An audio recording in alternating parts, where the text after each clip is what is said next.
विनय बेटा, तुझे इसी दिन के लिए पढ़ाया लिखाया था क्या? अरे कॉलेज में पढ़ाई करके भी तू ये सब्जियां बेचता अच्छा लगता है क्या? देख, पूरा गांव हंस रहा है तुझ पर और मुझ पर भी। लोग हंसते हैं तो हंसने दीजिए बाबा, लेकिन मैं जानता हूँ कि मैं क्या कर रहा हूँ। अरे पर ये सब्जियां बेचकर क्या हासिल होगा तुझे? तो शहर जाकर कोई नौकरी क्यों नहीं कर लेता? बाबा, शहर जाकर नौकरी करूंगा तो यहाँ आपका ख्याल कौन रखेगा? और वैसे भी ये कहाँ लिखा है कि पढ़ाई लिखाई बस शहर जाने के लिए होती है? मैं यहाँ गांव में रहकर भी बहुत कुछ कर सकता हूँ बाबा। ये है विनय, जो किसी भी हाल में अपने बूढ़े माता पिता को गांव में अकेला छोड़कर शहर जाने को तैयार नहीं था। हालांकि भविष्य को लेकर उसके मन में योजनाएं थी, लेकिन फिलहाल वो सब्जियां बेचकर ही अपने परिवार का गुजारा चला रहा था। एक तरफ विनय था, जो कम संसाधनों में भी बड़े सपने देख रहा था, और दूसरी तरफ थी शालिनी, जो शहर के एक बड़े बिजनेसमैन रायचंद की इकलौती बेटी थी। शालिनी को किसी बात की कमी नहीं थी, लेकिन फिर भी वो खुश नहीं थी। ओफो, अब इस लड़के में क्या कमी है शालिनी? अगर ऐसे ही सबको रिजेक्ट करती रहोगी तब तो तुम्हारी शादी कभी नहीं हो पाएगी। तो आप क्या चाहते हैं पापा? मैं किसी से भी शादी कर लूं क्या? इन सब में वो बात नहीं जो मुझे चाहिए। उफ, पता नहीं कौन सा राजकुमार चाहिए तुम्हें।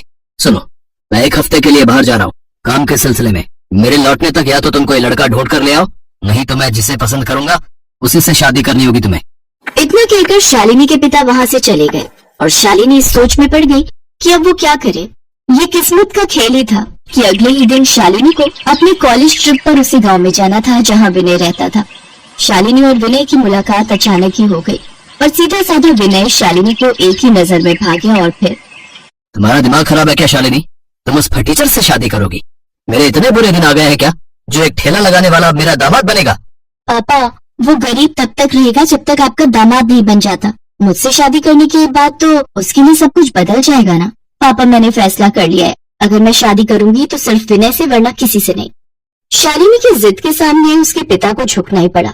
विनय ने शादी तो कर ली, लेकिन वो इतना तो समझ गया था कि अब उसके घर में एक बड़ा तूफान आने वाला है, जिसका नाम था शालिनी।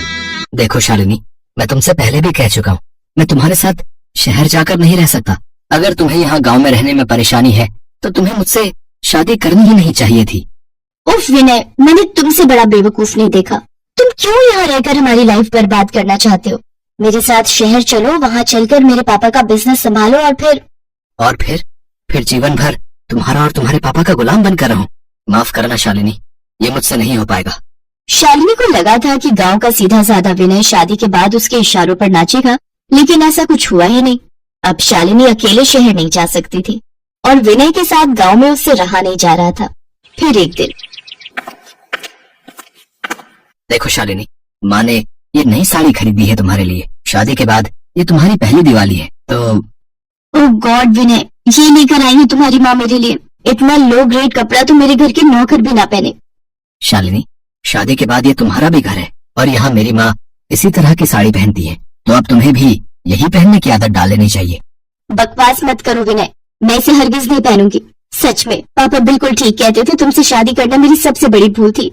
क्या क्या सोचा था मैंने कि तुम्हें अपने साथ शहर ले जाकर तुम्हारी किस्मत बदल दूंगी, लेकिन तुमने तो मेरी जिंदगी को जहन्नुम बना दिया। लेकिन अब बस बहुत हो गया। मैं भी तुम्हें आखिरी बार बता रहा हूँ शालिनी कि मैं अपने माँ बाप को छोड़कर कहीं नहीं जाऊंगा। तो फिर ठीक है, मैं अकेली ही चली जाती हूँ। तुम रहो यहाँ पर और करो अपने माँ बाप की जी हुजूरी। शालिनी तय कर चुकी थी। उसने फौरन अपना सामान बांधा और घर से निकल गई। ना तो उसे विनय ने रोका और ना ही शालिनी के पिता रायचंद ने उसे समझाने की कोशिश की। इस तरह पूरा 1 साल बीत गया। शालिनी और विनय एक दूसरे से बहुत दूर थे और इस बीच दोनों में से किसी ने भी एक दूसरे से बातचीत करने की कोशिश नहीं की। लेकिन सच तो ये था कि शालिनी वाकई विनय से बहुत प्यार करने लगी थी, जिसका एहसास उसे अब विनय से दूर जाकर हो रहा था। शालिनी, ये क्या, तुम्हारी आंखों में आंसू? ये कैसे हो गया? अब तुम बताओ मुझे, क्या चाहिए तुम्हें? पापा, मुझे विनय की बहुत याद आ रही है। मुझे उसके पास जाना है।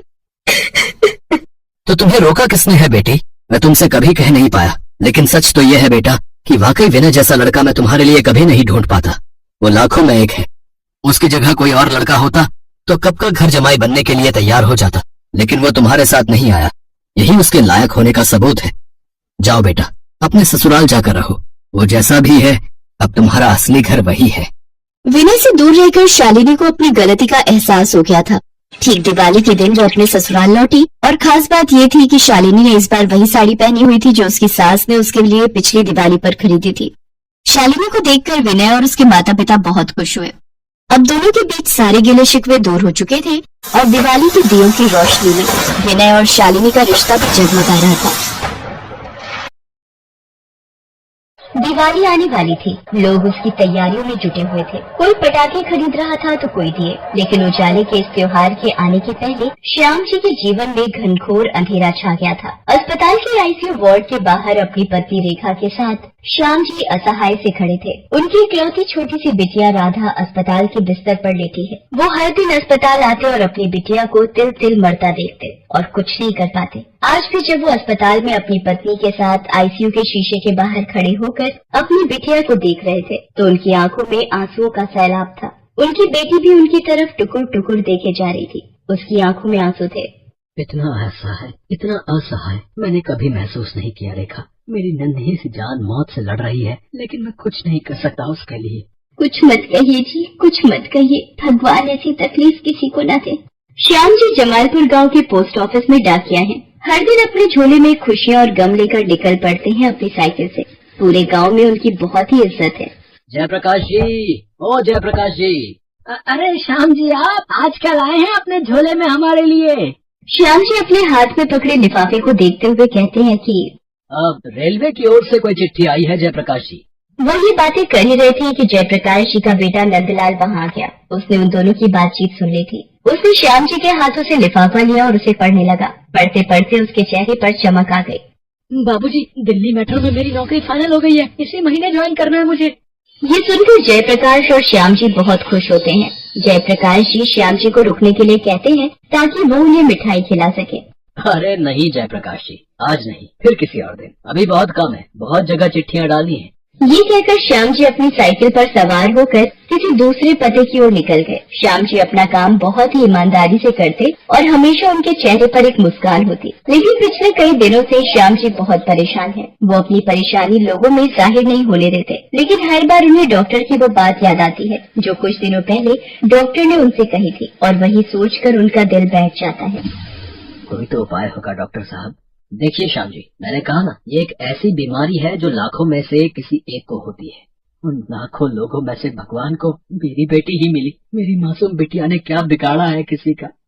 आप धीरज रखिए और सच्चाई का सामना करिए। वैसे मैंने कहा ना, ये बीमारी लाइलाज नहीं है। बड़े अस्पताल में ऑपरेशन के बाद ये बीमारी पूरी तरह ठीक हो जाएगी। उसमें पैसे कितने खर्च होंगे?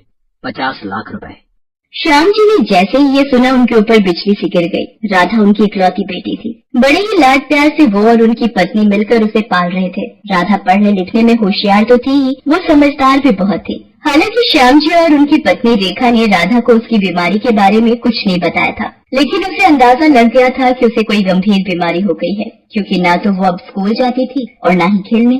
सारा दिन वो अस्पताल के बिस्तर पर ही लेटी रहती थी। एक दिन उसने श्याम जी से कहा कि पिताजी, मैं कब खेलने जाऊंगी, कब स्कूल जाऊंगी, कब बाहर घूमने जाऊंगी? पूरा दिन अस्पताल के बिस्तर पर सोए रहना मुझे पसंद नहीं है। अरे बहुत जल्द बाहर घूमने जाओगे मेरी बच्ची। मैं, तुम और माँ तीनों जाएंगे तुम्हारे साथ, ठीक है? आप सच बोल रहे हैं ना पिताजी? और क्या पिताजी, मैं मर तो नहीं जाऊंगी ना? क्योंकि मैंने माँ को डॉक्टर साहब से बातचीत के बाद छिप छिप कर रोते देखा है। अरे ऐसी बातें भूल कर भी मुंह से नहीं निकालते बेटा। तुम्हारी तबीयत थोड़ी खराब है, थोड़े दिनों में तुम बिल्कुल ठीक हो जाओगी। श्याम जी ने राधा को कह तो दिया, लेकिन उन्हें पता था कि वो कैसी दर्दनाक हकीकत से गुजर रहे थे। 50 लाख रुपए इतनी बड़ी रकम थी जिसका इंतजाम करना श्याम जी जैसे व्यक्ति के लिए लगभग असंभव था। वे इसी चिंता में गले जा रहे थे। एक दिन की बात है, श्याम जी और उनकी पत्नी रेखा बातें कर रहे थे। हम दोनों अगर खुद को भी बेचते तो भी 50 लाख रुपए नहीं ला पाएंगे, लेकिन बिना पैसों के कैसे हमारी बिटिया ठीक होगी?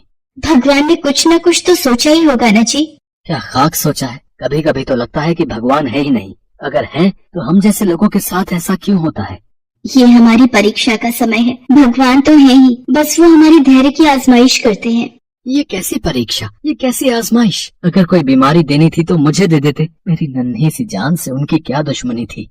रेखा जानती थी कि उसके पति अभी बहुत परेशान है, इसीलिए वो चुप रही। लेकिन इस बीच श्याम जी की चिंता का असर उनके काम पर दिखना शुरू हो गया। अरे आपको हो क्या गया है श्याम जी? पिछले हफ्ते भी आपने रंजन भैया की चिट्ठी मेरे पते पर डाल दी और आज किशोर जी के मनी ऑर्डर उनके पते पर देने की जगह मुझे दे रहे हैं। श्याम जी ने उस औरत की बात सुनी तो उन्हें बहुत दुख हुआ। इतने सालों से वो चिट्ठी बांट रहे थे लेकिन आज तक उनसे कोई गलती नहीं हुई थी। उन्होंने उस औरत से माफी मांगी और उसे सही पते पर पहुंचाया। जब वो उसे पहुंचाकर वहां से अपनी साइकिल पर आ रहे थे तो उन्हें रास्ते में एक लॉटरी के टिकट बेचने वाले की दुकान दिखी। दुकानदार ने एक बहुत बड़ा सा बैनर अपनी दुकान के बाहर लगा रखा था और जोर जोर से चिल्ला भी रहा था, लॉटरी का टिकट ले लो, लॉटरी का टिकट ले लो। इस दिवाली लक्ष्मी माता खुद आपके द्वार पर आने को है तैयार, तो देर क्यों कर रहे हो मेरे यार। लॉटरी का टिकट खरीदो और पहले इनाम में 1 करोड़ पाओ और पहला इनाम ना भी निकला तो दूसरा इनाम 50 लाख का है। तो समय मत गवाओ, सिर्फ 300 रुपए खर्च, इस महीने की 27 तारीख को माला माल हो जाओ।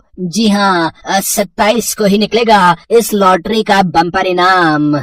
श्याम जी उस दुकानदार की बातों को बहुत देर तक गौर से सुनते रहे। फिर वो उसके पास गए। ये लॉटरी सच में किसी की लगती है क्या? हाँ लगती है ना, क्यों नहीं लगती है? किसकी लगती है? किस्मत वालों की। किस्मत वाला वो तो मैं नहीं हूँ। अगर होता तो क्या मेरी बेटी के साथ ये सब होता?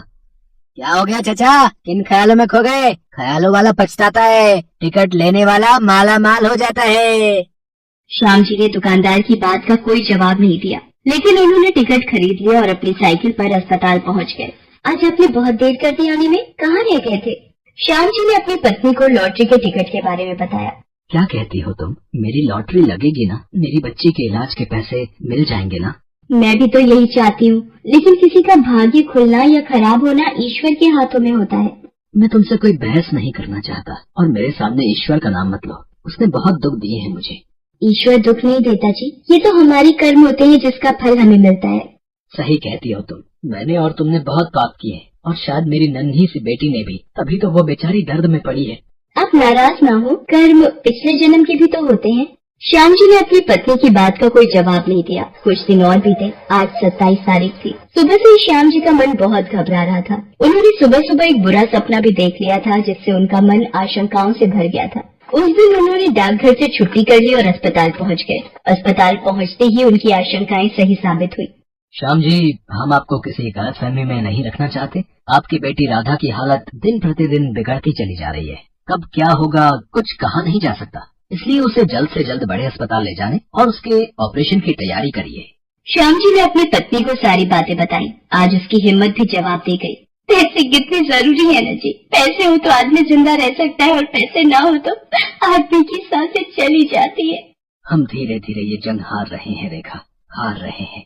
वे दोनों बात कर रहे थे कि तभी अस्पताल में जो टीवी लगी हुई थी उसके स्क्रीन पर एक एंकर आता है। दिवाली की लॉटरी के बम्पर इनाम की आज घोषणा हो गई है। अगर आपने टिकट लिया है तो टीवी स्क्रीन पर आ रहे इन नंबरों से अपने टिकट का नंबर मैच कर लें। 1 करोड़ के इनाम के लिए नंबर है 74219999 और 50 लाख के इनाम के लिए नंबर है 45704459। श्याम और रेखा की नजर अब तक टीवी स्क्रीन पर नहीं गई थी लेकिन अचानक श्याम जी की नजर टीवी स्क्रीन पर गई। स्क्रीन पर आ रहे नंबर को देखकर रेखा, रेखा, ये तो मेरी लॉटरी का नंबर है। मुझे 1 करोड़ का इनाम मिला है। 1 करोड़ का इनाम मिला है। आपको कैसे पता कि वो आपका नंबर है? आपके पास तो टिकट भी नहीं है। मुझे टिकट का नंबर याद है रेखा, याद है। ये देखो, ये रहा टिकट और ये रहा मेरा नंबर 74219999।